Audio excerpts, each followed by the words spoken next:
प्रभु का धन्यवाद हो इस समय के लिए। परमेश्वर ने हमें फिर से इस माध्यम के द्वारा एकत्रित किया कि हम परमेश्वर के चरणों पर बैठें और उसको धन्यवाद और स्तुति के बलिदान अर्पित कर सकें और फिर परमेश्वर के वचन से सीख सकें। नहम्या के पुस्तक का अध्ययन हम करते आए हैं और पिछली बार हमने 5वें अध्याय को समाप्त किया था। आज हम 6वें अध्याय में आ जाएंगे। नहम्या की पुस्तक उसका 6वां अध्याय आपकी सहूलियत के लिए, और आपको भाग आपके स्क्रीन पर अगर आपके पास बाइबल नहीं है तो उन लोगों के सुविधा के लिए स्क्रीन पर जो है उस भाग को प्रोजेक्ट किया गया है। 6वें अध्याय में हम आ जाएंगे और 6वें अध्याय के 15वें पद को हम पहले पढ़ेंगे। कोई भी एक भाई उसे पढ़ लें। 6वें अध्याय का 15वां पद। एलूल महीने के 25वें दिन को अर्थात 52 दिन के भीतर शहरपनाह बन गई। धन्यवाद। एलूल महीने के 25वें दिन को अर्थात 52 दिन के भीतर शहरपनाह बन गई। ये जो है बहुत ही एक साधारण सा एक कथन दिखाई दे सकता है हम सबको, परंतु यहाँ पर क्या हुआ है इस बात को यदि हम पिछले अध्यायों में देखें तो हम समझ सकते हैं कि ये बहुत ही बड़े संघर्ष का एक समय रहा है। बहुत ही समस्याओं से भरे हुए 52 दिन ये रहे हैं। नहम्या को परमेश्वर ने यरूशलेम की दुर्दशा के बारे में प्रार्थना करने के लिए, उसके बारे में सोचने के लिए, उपवास करने के लिए और उसके बाद उसके लिए एक कदम उठाने के लिए परमेश्वर ने नहम्या को उभारा। हमने पहले अध्याय में इस बात को देखा था। उसके बाद हमने इस बात को देखा कि वो वहाँ पर आता है, राजा से बात करता है, उसके बाद वहाँ पर पहुँच जाता है, यरूशलेम में पहुँचता है और कुछ समय तक किसी से बात नहीं करता, सारी चीज़ों का जायज़ा लेता है, सर्वेक्षण करता, निरीक्षण करता और उसके पश्चात फिर वहाँ उनके जो अगुए थे उनसे बातचीत करता है। यरूशलेम में यहूदियों के जो प्रधान थे उनसे बात करता है और उसके बाद वो बताता है कि परमेश्वर ने इस तरह से कार्य किया है कि राजा के हृदय को उभारा है और ये चिट्ठियाँ सब मैं लेकर आया हूँ और अब जो है ये परमेश्वर के हाथ को हम देख पा रहे हैं और इसलिए हम आइए हम बनाएं। और हम देखते हैं कि लोग बहुत उत्साहित हो जाते हैं। एक समय पर लोग जो बहुत दुर्दशा में पड़े हुए थे, बहुत अपमान में थे और जिनको ऐसा लगता था कि कुछ हो नहीं सकता, उन्होंने हिम्मत बांधकर उन्होंने निर्णय लिया कि अब हम इस कार्य को करेंगे और इस तरह से ये कार्य आरंभ हो जाता है। लेकिन जैसे ही कुछ लोगों को जिनका नाम हम बार बार इस पुस्तक में पढ़ सकते हैं, संबलत, तोबिया, गेशेम और इस तरह के और कुछ लोग हैं, जैसे इनको ये खबर लगती है कि शहरपनाह के कार्य को यहूदियों के हित को ध्यान में रखकर काम करने के लिए कुछ लोग आए हैं, कोई आया है, उनको बहुत बुरा लगता है। आगे हमने देखा कि उनको वो विरोध करना आरंभ करते हैं और उनके विरोध को हम धीरे धीरे करके बढ़ते हुए देखते हैं। तीव्रता में भी वो बढ़ती जाती है। और हमने इसके पहले के अध्यायों में भी देखा कि किस तरह से बार बार वे चाहते थे कि किसी तरह से ये काम रुक जाए, परंतु यहाँ पर हम देखते हैं 52 दिन के अंदर 52 डेज, अर्थात आप सोचकर देखिए 2 महीने से कम समय में ये बहुत बड़ी जो शहरपनाह जो टूटी हुई थी उसकी मरम्मत का काम, उसको अच्छी तरह से बनाने, उसके फाटकों को लगाने का काम हो गया। ये बहुत ही एक बड़ा कार्य था जो परमेश्वर ने बहुत ही अद्भुत रीति से बहुत थोड़े समय के भीतर परमेश्वर ने करवाया इनसे। और एक बहुत ही बड़े प्रोत्साहन की बात मैं आपको बताना चाहता हूँ जो हम सब के लिए बहुत ही प्रोत्साहन का कारण बन सकती है। वो ये है कि यदि हम चाहते हैं कि परमेश्वर के लिए कुछ करें, परमेश्वर के लिए काम आए और यदि हम उसके लिए प्रार्थना करते हैं, यदि हम उसके लिए वास्तव में बोझ के साथ परमेश्वर के चरणों पर जाकर बैठते हैं, परमेश्वर उसमें हमें आगे अगुवाई देते हैं, हम और लोगों के साथ उसे बांटते हैं, हम उस कार्य को करने लगते हैं, यदि उसमें शैतान अलग अलग तरह से इसके विरोध में कार्य करे, तो भी मैं आपको इस भाग के और इस पुस्तक के इस भाग से आपको प्रोत्साहित करना चाहता हूँ कि यदि परमेश्वर की ओर से कोई कार्य हो रहा है, वो परमेश्वर का हाथ यदि उस पर है, तो कोई भी उसे रोक नहीं सकता है। वो अपने एक समय पर वो पूरा किया जाएगा। यहाँ पर हम देखते हैं कि ये शहरपनाह बन गई। ये बहुत ही एक बड़ी घटना थी। जहाँ तक कि यरूशलेम के लोगों की बात है, यहूदियों की बात है, यहूदियों के विरोध में जो खड़े हुए लोग थे, उन सब की दृष्टि में ये बहुत ही महत्वपूर्ण और बहुत ही अद्भुत एक घटना थी कि कितने ही रिकॉर्ड समय के अंदर ये काम पूरा हो गया। इसके बावजूद भी कि इसके विरोध में बहुत सारे कदम उठाए गए, हम देखते हैं कि परमेश्वर का कार्य यहाँ पर हो गया। मेरे प्रिय भाइयों और बहनों, इस बात को सुनिश्चित करना सबसे पहले महत्वपूर्ण है कि हम जो कर रहे हैं वो परमेश्वर की ओर से है कि नहीं, या फिर हम अपने ही मन से कुछ कर रहे हैं। परमेश्वर के आत्मा के प्रेरणा से यदि कोई किया गया कार्य हो, और यदि हम परमेश्वर के साथ समय व्यतीत करते हुए परमेश्वर के ऊपर, प्रभु के ऊपर भरोसा करते हुए यदि हम परमेश्वर के कार्य को करेंगे, तो उस कार्य को पूर्णता की ओर ले जाने वाला परमेश्वर स्वयं है। ये बहुत बड़े एक प्रोत्साहन की बात है। तो यहाँ पर हम देखते हैं कि ये शहरपनाह बन गई। ठीक है, अब जरा देखें इसके पहले पद में क्या लिखा है। पहले 4 पदों को कोई पढ़ लें। जब संबलत, तोबिया और अरबी गेशेम और हमारे अन्य शत्रुओं को यह समाचार मिला कि मैं शहरपनाह को बनवा चुका, और यद्यपि उस समय तक भी मैं फाटकों में पल्ले ना लगा चुका था, तो भी शहरपनाह में कोई दरार ना रह गई थी, तब संबलत और गेशेम ने मेरे पास यूं कहला भेजा, हम ओनो के मैदान के किसी गांव में एक दूसरे से भेंट करें। परंतु वे मेरी हानि करने की इच्छा करते थे, परंतु मैंने उनके पास दूतों से कहला भेजा, मैं तो भारी काम में लगा हूँ, वहां नहीं जा सकता।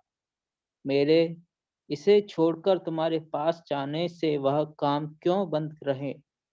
फिर उन्होंने 4 बार मेरे पास वैसी ही बात कहला भेजी, और मैंने उनको वैसा ही उत्तर दिया। धन्यवाद।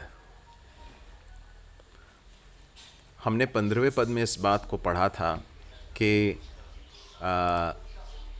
52 दिन के अंदर ये कार्य पूरी रीति से समाप्त हो गया है, और वो पूरा काम जो था वो पूरा हो गया करके हमने 15वें पद में पढ़ा था।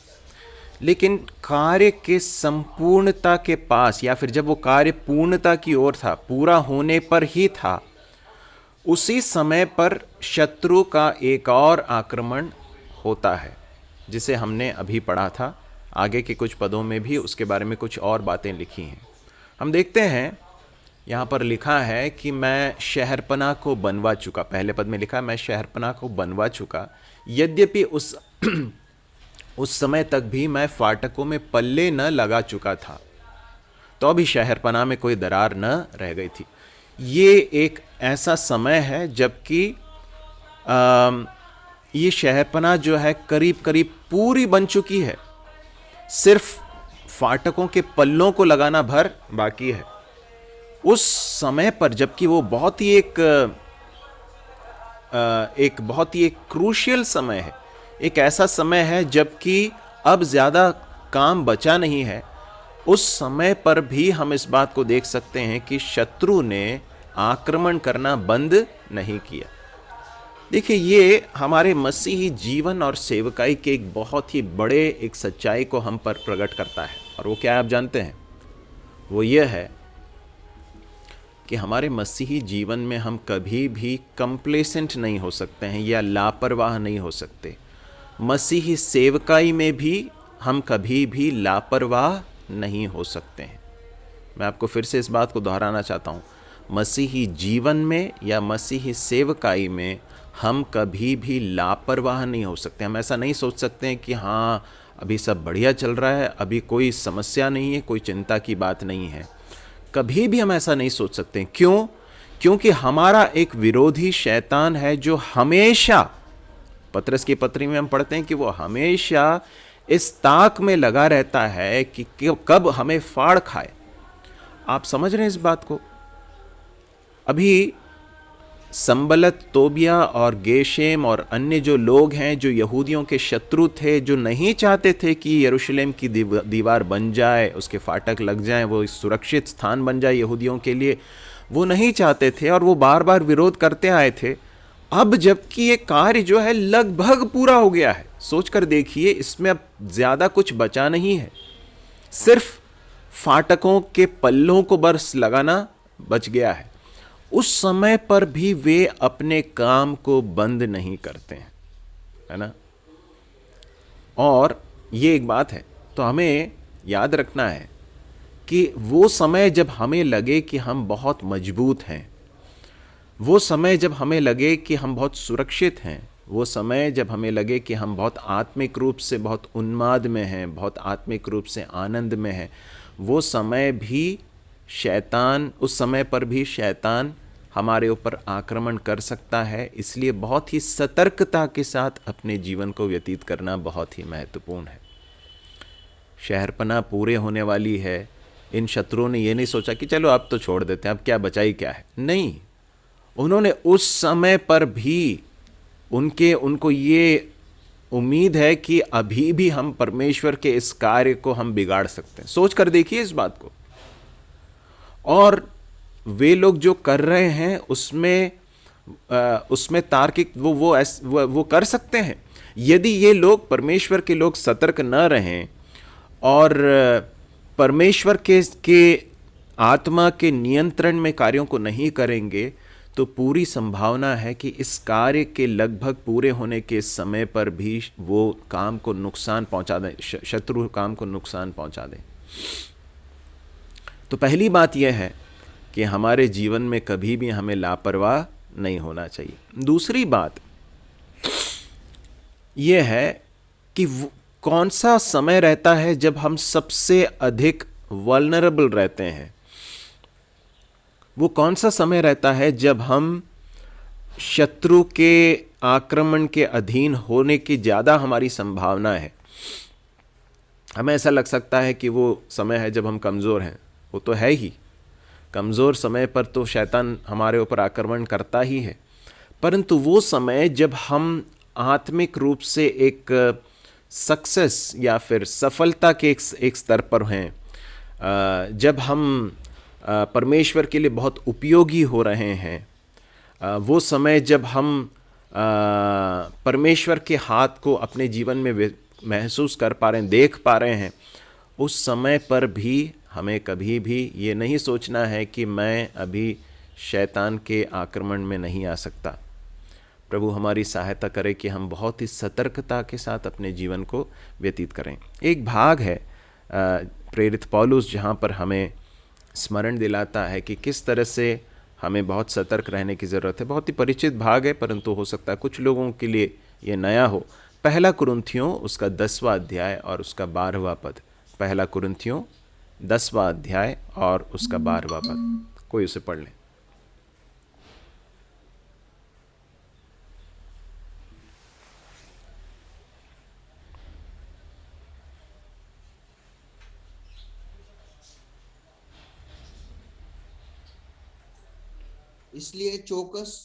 इसलिए जो समझता है कि मैं स्थिर हूं, वह चौकस रहे कि कहीं गिर न पड़े। इसलिए जो सोचता है कि मैं स्थिर हूं, वो चौकस रहे कि कहीं गिर ना पड़े। परमेश्वर के लिए बहुत उपयोगी हुए बहुत सारे दास, परमेश्वर के लोग ऐसे समय पर गिर गए जबकि वे सोचते थे कि वे बहुत स्थिर हैं, वे बहुत मजबूत हैं। और वो क्यों हुआ आप जानते हैं? इसलिए नहीं क्योंकि वे मजबूत हैं या स्थिर हैं, परंतु उन्होंने ऐसा सोचकर लापरवाही की। आप समझ रहे हैं इस बात को? स्थिर होना या मजबूत होना हमें गिराता नहीं है, परंतु जब हम स्थिर, हमें ऐसा लगता है कि हम स्थिर हैं या मजबूत हैं, उस समय पर जब हम लापरवाह हो जाते हैं, हम ऐसा सोचने लगते हैं कि मैं अब जो है इस स्थिति में अपनी सामर्थ्य से कोई भी परिस्थिति का सामना कर सकता हूँ। जब हम अपने ही बुद्धि के ऊपर, अपने पुराने अनुभवों के आधार पर हम अपने ऊपर भरोसा करने लगते हैं, अपनी ताकत पर भरोसा करने लगते हैं, वो समय है जब हम गिर सकते हैं। इसलिए प्रेरित पौलुस बताता है कि जो ये सोचता है कि मैं स्थिर हूँ, वो सतर्क रहे ताकि वो गिर न जाए। प्रभु हमारी सहायता करे, हम कभी भी लापरवाही के साथ अपने जीवन को व्यतीत न करें। यदि प्रभु के लिए हम बहुत उपयोगी होते आए हैं, यदि प्रभु ने हमें अभी तक सहायता की है, यदि हम परमेश्वर के हाथ को अपने जीवन में देखते आए हैं, मेरे प्रिय भाई और बहनों, ये परमेश्वर की बड़ी करुणा है, ये हमारी इसमें कोई खूबी नहीं है। और यदि हम परमेश्वर के सामने एक टूटे हुए पात्र के रूप में बने नहीं रहेंगे, तो पूरी संभावना है कि शैतान हमें गिराकर परमेश्वर के लिए निष्फल, परमेश्वर के राज्य के लिए निष्फल बना दे। प्रभु सहायता करे कि हम इससे अपने जीवन में इस बड़े एक पाठ को सीख सकें। फिर उसके बाद हम देखते हैं उसके दूसरे पद से लेकर चौथे पद तक हम पढ़ते हैं। तब संबलत और गेशेम ने मेरे पास यूं कहला भेजा, आ हम ओनों के मैदान के किसी गांव में एक दूसरे से भेंट करें। परंतु वे मेरी हानि करने की इच्छा करते थे, परंतु मैंने उनके पास दूतों को से कहला भेजा, मैं तो भारी काम में लगा हूँ, मैं वहाँ नहीं जा सकता, मेरे इसे छोड़कर तुम्हारे पास जाने से वह काम क्यों बंद रहे। फिर उन्होंने 4 बार मेरे पास वैसी ही बात कहला भेजी और मैंने उनको वैसा ही उत्तर दिया।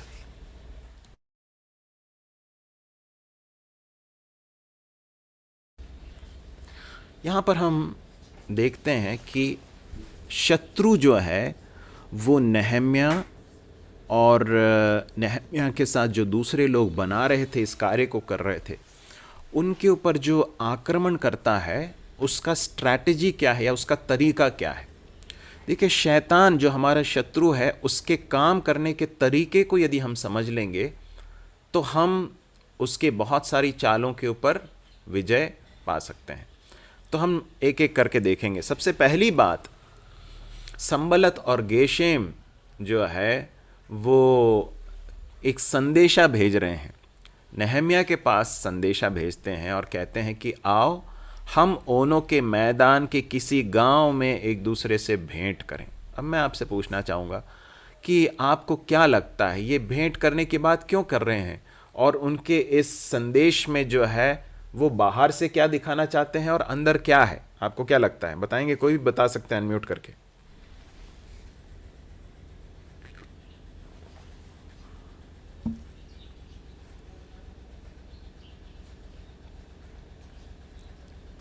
बताएंगे?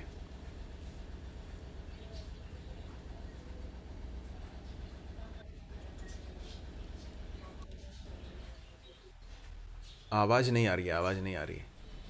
किसी ने कुछ वो बताया ऐसे था? दिखाना चाह रहे हैं कि वो कुछ हार्म नहीं करना चाहते, कुछ कॉम्प्रोमाइज करना है, अच्छा करने वाले ऐसे। बहुत बढ़िया, बहुत सही।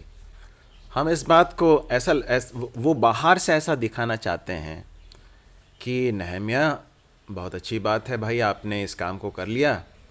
अब क्या है, अब पुरानी दुश्मनी सब छोड़ के हम दोस्ती कर लेते हैं भाई। हाँ, अब क्या ये दुश्मनी सब लेके चलना, हम जो है एक दूसरे के दोस्त बन जाते हैं। आओ अपन किसी गांव में मुलाकात करते हैं, भेंट करते हैं, और इस तरह से जो है एक कॉम्प्रोमाइज़ या एक समझौते का एक एक संदेश जो है वो भेजने के का दिखावा कर रहे हैं। परंतु नेहम्या इसके पीछे छिपे हुए उद्देश्य को भांप लेता है या पहचान लेता है। आगे हम पढ़ते हैं, परंतु वे मेरी हानि करने की इच्छा करते थे। एक ऐसा समूह जो अभी तक परमेश्वर के कार्य के विरोध में लगा हुआ था, नुकसान करने में लगा हुआ था, उनके बारे में गलत गलत आरोप लगा रहे थे वे लोग, और उनके ऊपर आक्रमण करने की कोशिश कर रहे थे। राजा के पास जो है कुछ खत भेजकर जो है इनके बारे में गलत चीज़ें फैलाने की कोशिश कर रहे थे, हंसी उड़ा रहे थे, मजाक उड़ा रहे थे। अलग अलग तरीके से जो इस कार्य को रोकने और नष्ट करने की कोशिश में लगे हुए थे, अब वो कैसा प्रिटेंड कर रहे हैं, किस तरह से बाहर से दिखा रहे हैं कि हम तुम्हारे दुश्मन नहीं हैं भाई, हम तुम्हारे दोस्त हैं, आ जाओ अपन मिलते हैं, दोस्ती का हाथ बढ़ाते हैं। परंतु नहम्याह इस बात को समझ लेता है कि इसके पीछे एक बहुत ही हानि करने की इच्छा है।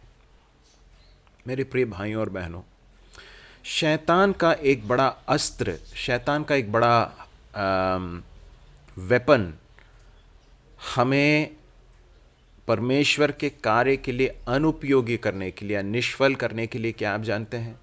वो हमें इस बात का ऑफ़र देता है, इस बात का क्या कहना चाहिए, ऑफ़र को क्या कहते हैं, इस तरह की पेशकश करता है कि हम कॉम्प्रोमाइज़ कर लें, है ना, हम संसार के साथ हम समझौता कर लें, हम पाप के साथ समझौता कर लें।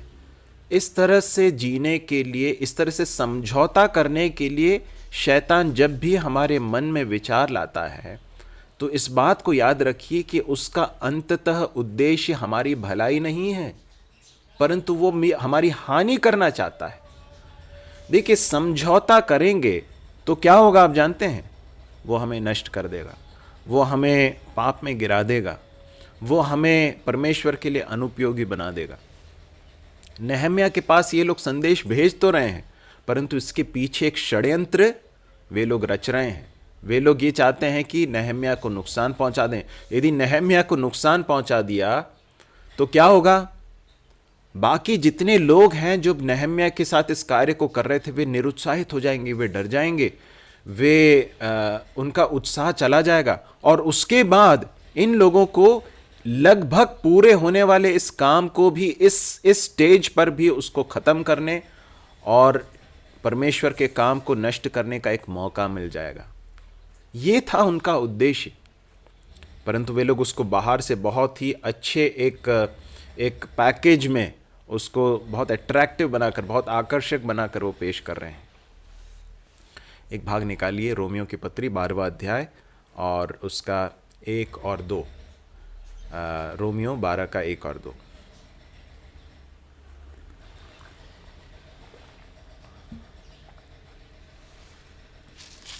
पढ़ेंगे। इसलिए हे भाइयों, मैं तुमसे परमेश्वर की दया स्मरण दिलाकर विनती करता हूँ कि अपने शरीरों को जीवित और पवित्र और परमेश्वर को भावता हुआ बलिदान करके चढ़ाओ। यही तुम्हारी आत्मिक सेवा है। और इस संसार के सदस्य न बनो, परंतु तुम्हारी बुद्धि के नए हो जाने से तुम्हारा चाल चलन भी बदलता जाए, जिससे तुम परमेश्वर की भली और भावती और सिद्ध इच्छा अनुभव से मालूम करते रहो। धन्यवाद। यहाँ देखते हैं प्रेरित पौलुस हमें स्मरण दिलाता है कि एक वास्तव में परमेश्वर के लिए उपयोगी होने वाले जीवन जीने की इच्छा रखने वाले एक व्यक्ति का जो अप्रोच है, या उसके जीवन में क्या क्या ज़रूरी है। सबसे पहली बात, वो अपने शरीर को परमेश्वर के लिए एक भावता और पवित्र बलिदान होकर परमेश्वर को चढ़ाए। आज हम एक ऐसे संसार में रह रहे हैं जिसमें पाप के प्रलोभन हमारे चारों ओर भरे पड़े हैं। हम जहाँ कहीं भी मुड़ें, वहाँ पर पाप करने के प्रलोभन हमारे सामने हैं। अपनी आँखों से, अपने शरीर से परमेश्वर के विरोध में पाप करने के लिए, समझौता करने के लिए, पाप से समझौता करने के लिए जो ऑफर्स हैं, जो पेशकश हैं, वो भरे पड़े हुए हैं। ऐसे समय पर, ऐसे एक माहौल में जब मैं और आप जीते हैं, इस बात को याद रखिए, याद रखिए मेरे प्रिय भाई और बहनों, हम एक बहुत महत्वपूर्ण कार्य में लगे हुए हैं, और यदि हमने इस समझौते में अपने आप को दे दिया तो मेरे साथ और आपके साथ जुड़े हुए बहुत सारे लोग हैं जो विश्वास में डगमगा सकते हैं, जिन्हें ठोकर लग सकती है, और जो पाप में गिरकर परमेश्वर के अनादर का कारण बन सकते हैं। हमारे कारण परमेश्वर के कार्य को नुकसान पहुंच सकता है। इसलिए समझौता, पाप के साथ समझौता नहीं करने की एक दृढ़ प्रतिज्ञा और दृढ़ एक क्या बोलना चाहिए, एक डिटर्मिनेशन हमारे अंदर होना बहुत ही ज़रूरी है। पौलुस कहता है कि इस संसार के सदृश न बनो। संसार के तौर तरीके, संसार जिस तरह से ऑपरेट करता है उस तरह से हम न करें, इस बात को वो कहता है। तो यहाँ पर हम जब ये समझौते की पेशकश नहम्याह के पास पहुँचती है, नहम्याह का क्या रिस्पॉन्स है आप ज़रा देखिए। उसके तीसरे पद में हम पढ़ते हैं, मैंने उनके पास दूतों से कहला भेजा। पहली बात तो यह कि वो खुद गया ही नहीं गया। अपने काम को बीच में छोड़कर जाना उसने उचित नहीं समझा। उसने समझ लिया कि इसके पीछे उद्देश्य ठीक नहीं है।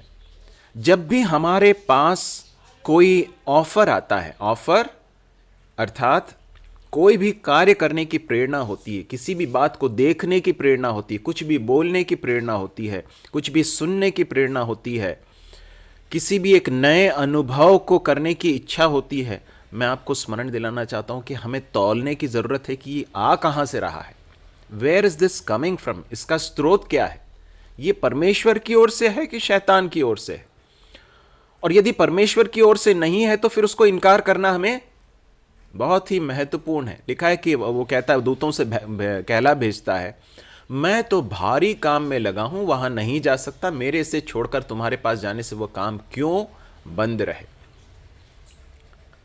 पहली चीज यह है कि ये समझौते की पेशकश है, वो समझ जाता है इसके पीछे हानि करने का उद्देश्य है, और इसलिए वो स्पष्ट इनकार कर देता है। वो कहता है मैं तो भारी काम में लगा हूं। अंग्रेजी में कोई उसे पढ़ लेंगे, कैसा लिखा वहां पर? I am carrying on a great project. I am carrying on a great project. मैं एक बहुत बड़े काम में लगा हुआ हूं। मेरे प्रिय भाई और बहनों, क्या आपको इस बात का अंदाज़ा है कि मैं आपको एक बात बताना चाहता हूं। कई बार लोग ऐसा सोचते हैं कि सिर्फ फुल टाइम मिनिस्ट्री करने वाले लोग, सिर्फ वो लोग जो प्रभु यीशु मसीह प्रभु की सेवकाई बिना किसी नौकरी के बंधन के कर रहे हैं, वे ही लोग प्रभु की सेवा कर रहे हैं। इस भ्रांति को, इस गलत धारणा को अपने मन से निकाल फेंकिए। आप परमेश्वर की सेवा में हैं, और आप कहीं नौकरी कर रहे हैं, आप कहीं पढ़ाई कर रहे हैं, जो कुछ भी आप कर रहे हैं, लेकिन आप प्राथमिक रूप से परमेश्वर की सेवा में हैं।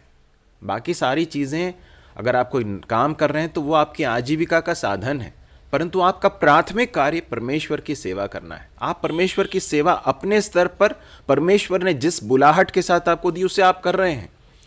और इस कार्य को करते समय, परमेश्वर के राज्य के इस कार्य में जब मैं और आप लगे हुए हैं, शैतान इस काम को नुकसान पहुंचाना चाहता है। और वो कैसे पहुंचाना चाहता है मालूम है?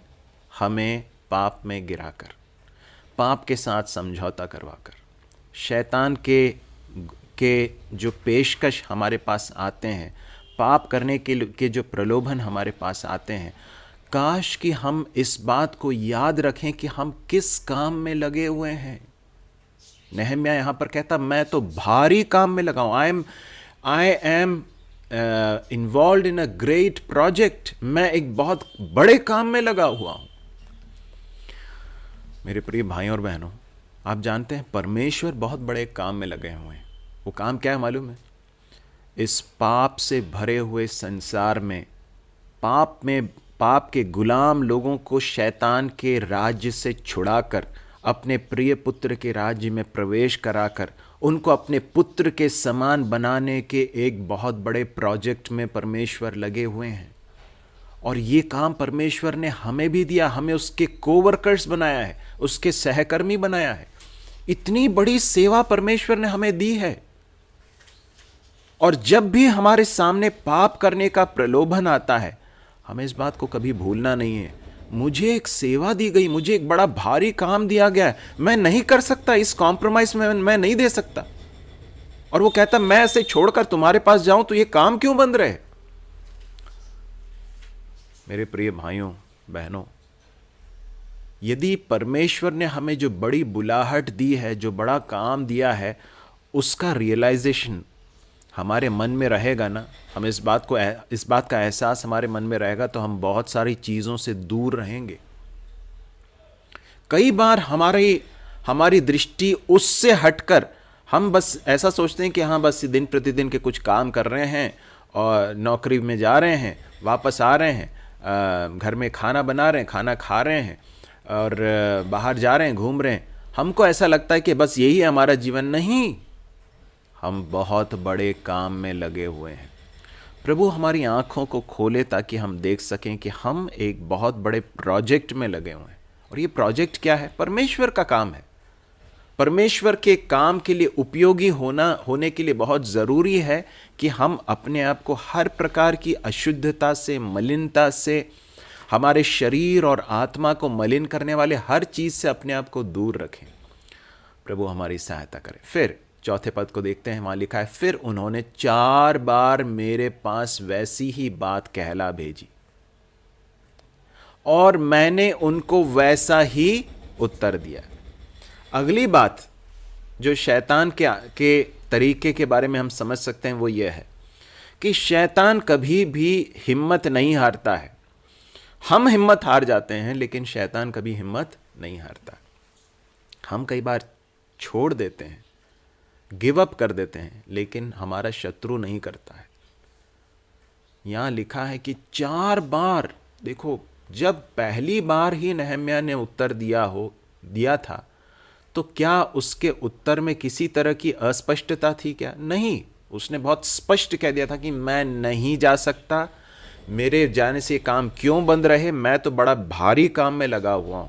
परंतु हम देखते हैं कि ये जो शत्रु हैं वे 4 बार फिर से इस बात को कहला भेजते हैं। लेकिन नहम्याह का जो डिटर्मिनेशन है वो भी जरा देखिए कि नहम्याह ने भी 4 बार उनको वैसा ही उत्तर दिया। अब देखिए 5वें पद में क्या हुआ। तब 5वीं बार संबलत ने अपने सेवक को खुली हुई चिट्ठी देकर मेरे पास भेजा, जिसमें यूं लिखा था, जाति जाति के लोगों में यह कहा जाता है और गेशेम भी यही बात कहता है कि तुम्हारी और यहूदियों की मनसा बलवा करने की है, और इस कारण तू उस शहरपना को बनवाता है और तू इन बातों के अनुसार उनका राजा बनना चाहता है। तूने यरूशलेम में नबी ठहराए हैं जो यह कहकर तेरे विषय में प्रचार करें कि यहूदियों में एक राजा है। अब ऐसा ही समाचार राजा को दिया जाएगा, इसलिए अब हम एक साथ सम्मति करें।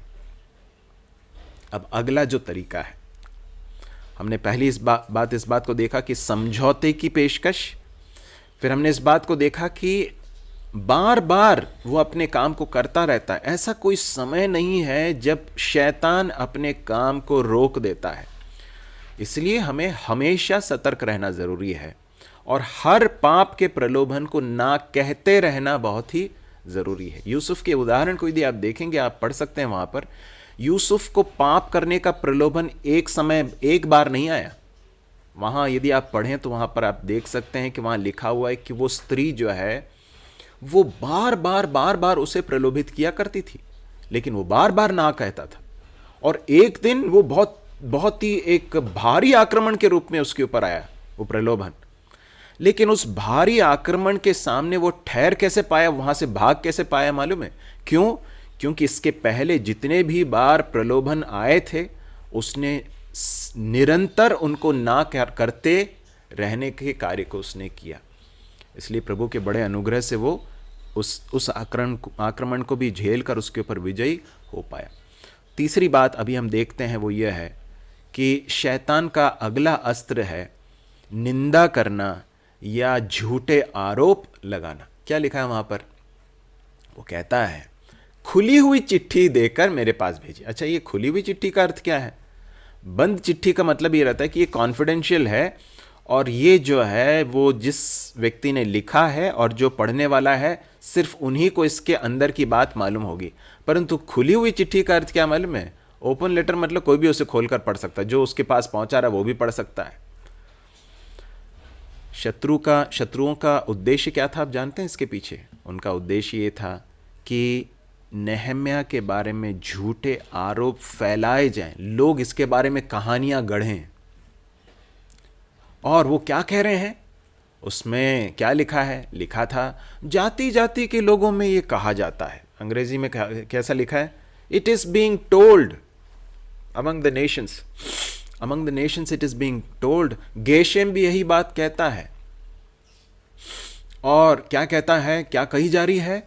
कि तुम्हारी और यहूदियों की मनसा बलवा करने की है, और इस कारण तू उस शहरपना को बनवाता है और तू उनका राजा बनना चाहता है। तूने ये नबी ठहराए हैं जो तेरे बारे में प्रचार करें कि नेहम्याह जो है वो राजा है। क्या इसमें कोई सच्चाई थी क्या? बिल्कुल भी नहीं। ये झूठ है, सरासर झूठ है। परंतु ये इस झूठ को बहुत ही एक बड़े डॉक्यूमेंट के रूप में, है ना, एक क्या बोलते हैं, एक तथ्य के रूप में, एक सच्चाई के रूप में ये लोग फैलाना चाहते हैं। उद्देश्य क्या है? यहां पर अगेन फिर से इस बात को याद रखने की जरूरत है कि उद्देश्य यह है कि परमेश्वर का काम नष्ट हो जाए, नेहम्याह जो है वो निराश हो जाए। मेरे प्रिय भाइयों और बहनों, स्लैंडर करना, स्लैंडर का अर्थ क्या आप जानते हैं? दूसरे की निंदा करना और ऐसी बातें कहना जिसका कोई आधार नहीं है। यह शैतान का एक बहुत बड़ा अस्त्र है। और यहां पर वो कहता कि ऐसा सुना गया, है ना। कई बार लोग इस तरह से कहते हैं ना, अरे ऐसा सुना।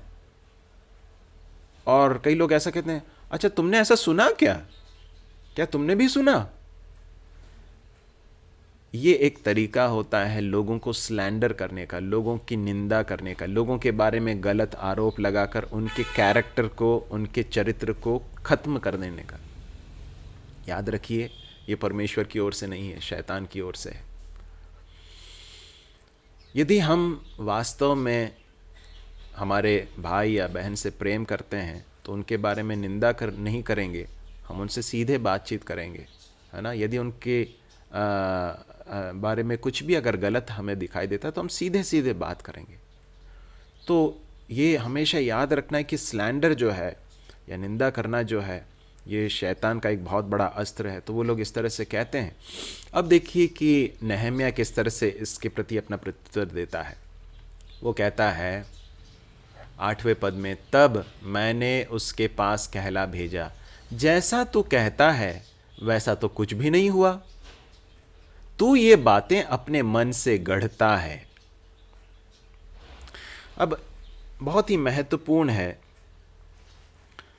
कि हम परमेश्वर की दृष्टि में खराई के साथ अपने जीवन को व्यतीत करें, परमेश्वर के सामने खरे होकर चलें। खरा मतलब सीधे रास्ते चलें।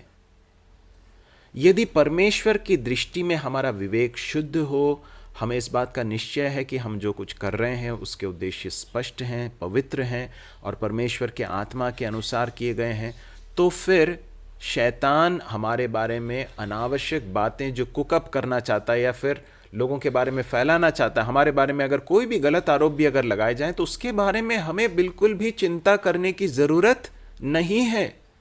ये एक बहुत बड़ा पाठ है। यदि हम परमेश्वर की दृष्टि में अगर सही हैं, परमेश्वर की दृष्टि में खराई से चल रहे हैं, तो पूरी दुनिया, पूरा संसार जो है हमारे विरोध में आकर खड़ा हो जाए तो भी हमें डरने की ज़रूरत नहीं है। 9वें पद में वो कहता है, वे सब लोग यह सोचकर हमें डराना चाहते थे, उनके हाथ ढीले पड़ें और काम बंद हो जाए, परंतु अब हे परमेश्वर तू मुझे हियाव दे। मेरे प्रिय भाइयों और बहनों, शैतान के तरीके जरा देखिए। सबसे पहले तो वो समझौते की पेशकश करता है, उसके बाद अब निंदा कर रहा है ना। और अब क्या कहता है उसके 10वें पद में आ जाए, फिर मैं शमाया के घर में गया जो दलाया का पुत्र और महेतबेल का पोता था, वह तो बंद घर में था। उसने कहा, हम परमेश्वर के भवन अर्थात मंदिर के भीतर आपस में भेंट करें और मंदिर के द्वार बंद करें, क्योंकि वे लोग तुझे घात करने आएंगे, रात ही को वे तुझे घात करने आएंगे। अब यहां पर तीसरा तरीका, डरा देना। हाँ, वे लोग अब एक नई चाल लेकर आ रहे हैं, है ना। शत्रु की एक नई चाल है और वो एक व्यक्ति के द्वारा आ रहा है। शमाया नाम का एक व्यक्ति, जिसके घर में नहम्याह जाता है और तब उसके द्वारा एक शैतान का आक्रमण अब इसके ऊपर हो रहा है। क्या बोल रहा है? अरे देखो, तुम्हारे ऊपर आक्रमण होने वाला है, इसलिए अब क्या कर दें, हम मंदिर के अंदर जाएं और मंदिर में जाकर जो है उसके किवाड़ लगा दें, उसके द्वार बंद कर लें, क्योंकि तेरे ऊपर आक्रमण होने वाला है। 11वें पद में हम क्या देखते हैं? परंतु मैंने कहा, क्या मुझ जैसा मनुष्य भागे, और मुझ जैसा कौन है जो अपना प्राण बचाने को मंदिर में घुसे। अब देखिए, इस बात को याद रखें कि इसके पीछे इन शत्रुओं का उद्देश्य क्या था। पहली बात यह है, यदि नहम्याह डर गया तो वो नेतृत्व में है, यदि वो डर गया तो उसके साथ बाकी जितने लोग हैं वे सब भी डर जाएंगे, उनके हाथ पैर ढीले पड़ जाएंगे। दूसरी चीज, यदि वो डर कर कोई कदम ऐसा उठाता है जो पाप का कदम है, तो फिर परमेश्वर का भी दंड उसके ऊपर आ जाएगा, परमेश्वर की भी सजा वो भुगतेगा। मंदिर के अंदर जाकर अपने द्वार बंद कर लेना, ये परमेश्वर की इच्छा नहीं है, परमेश्वर के विरोध में कार्य करने के लिए ये लोग उसे प्रेरित कर रहे हैं। परंतु नहम्याह ने इस बात को समझकर स्पष्ट इनकार कर दिया। वो कहता है कि क्या मुझ जैसा मनुष्य भागे, मैं नहीं जाने का, है ना। 11वें पद के अंतिम में लिखा है कि आई विल नॉट गो, मैं नहीं जाने का।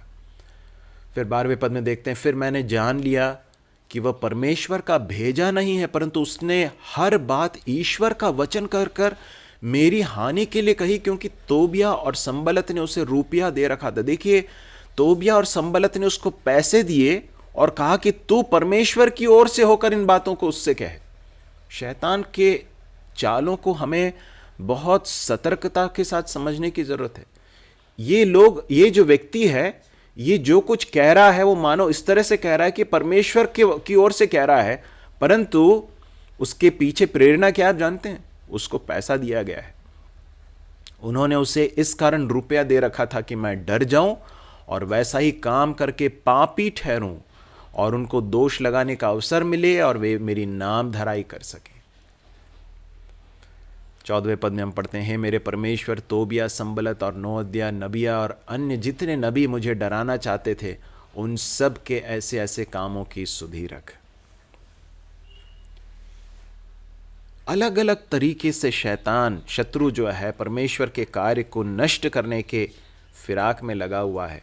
लेकिन हम बार बार देखते हैं कि नहम्याह सेंस कर लेता है, नहम्याह समझ लेता है कि ये कहाँ से आ रहा है, इसके पीछे उद्देश्य क्या है। मेरे प्रिय भाइयों और बहनों, यदि हमें इस तरह के डिस्क्रिशन की ज़रूरत है तो फिर बहुत ज़रूरी है कि हम परमेश्वर के साथ समय व्यतीत करें।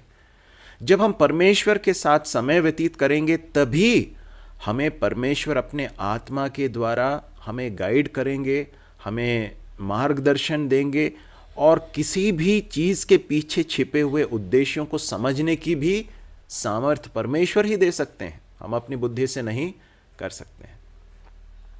हम यहाँ पर देखते हैं कि इन सारी बातों को झेलते हुए परमेश्वर का काम जारी रहा और 52 दिन के भीतर क्या हो गया? शहरपनाह बन गई। 16वें पद से हम पढ़ते हैं, जब हमारे सब शत्रुओं ने यह सुना तब हमारे चारों ओर रहने वाले सब अन्य जाति डर गए और बहुत लज्जित हुए, क्योंकि उन्होंने जान लिया कि यह काम हमारे परमेश्वर की ओर से हुआ है।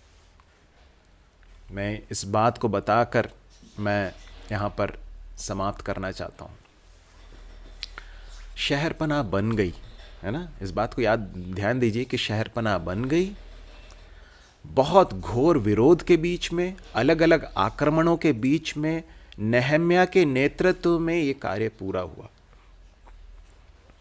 लेकिन जब ये पूरा हो गया तब लोगों ने क्या जान लिया मालूम है? क्या लिखा है?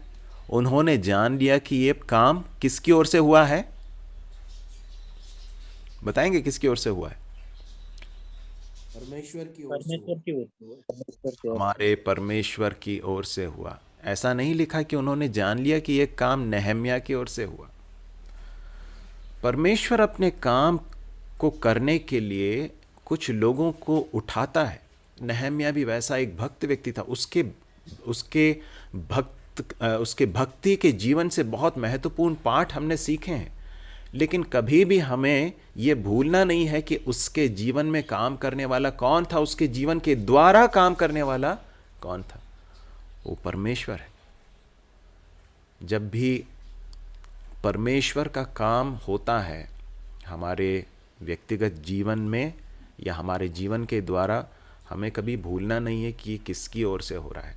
हमें कभी भी ये इस गलत फहमी में नहीं रहना है कि ये मेरी कुछ अच्छाई के कारण, मेरी किसी आत्मिकता के कारण, मेरी किसी भलाई के कारण ये सब हो रहा है। नहीं, कभी भूले नहीं कि ये परमेश्वर की ओर से हो रहा है। जब परमेश्वर को ही महिमा दी जाती है तो लोग परमेश्वर के हाथ को देख पाते हैं। हम अपनी मंडली को ही परमेश्वर के हाथों में सौंपें और परमेश्वर से कहें, प्रभु इस मंडली में जो कुछ भी आप करते हैं, जिसके द्वारा भी आप करते हैं, अंततः यह दिखाई दे, स्पष्ट रूप से दिखाई दे कि इनके बीच में परमेश्वर रहता है, इनके बीच में परमेश्वर काम करता है। प्रभु सहायता करें। आगे के पदों को पढ़कर समाप्त करें। उन दिनों में भी यहूदी रईसों और तोबिया के बीच चिट्ठी बहुत आया जाया करती थी, क्योंकि वह आरा के पुत्र शकम्या का दामाद था और उसके पुत्र यहोहानान ने बेरेकिया के पुत्र मशुल्लाम की बेटी से विवाह कर लिया था। इस कारण बहुत से यहूदी उसका पक्ष करने की शपथ खाए हुए थे। वे मेरे सुनते उसके भले कामों की चर्चा किया करते और मेरी बातें भी उसको सुनाया करते थे। तोबिया मुझे डराने के लिए चिट्ठियां भेजा करता था। शैतान अलग अलग रीति से परमेश्वर के कार्य को रोकने के लिए और उसको खत्म करने के फिराक में लगा रहता है, और वो कई बार लोगों को अपने झांसे में लेकर अपने काम को करने के लिए वो यूज़ कर लेता है। इसलिए बहुत ज़रूरी है कि हम बहुत ही सतर्कता के साथ अपने जीवन को व्यतीत करें। हम एक युद्ध के मैदान में, हम एक निर्माण के कार्य में है ना।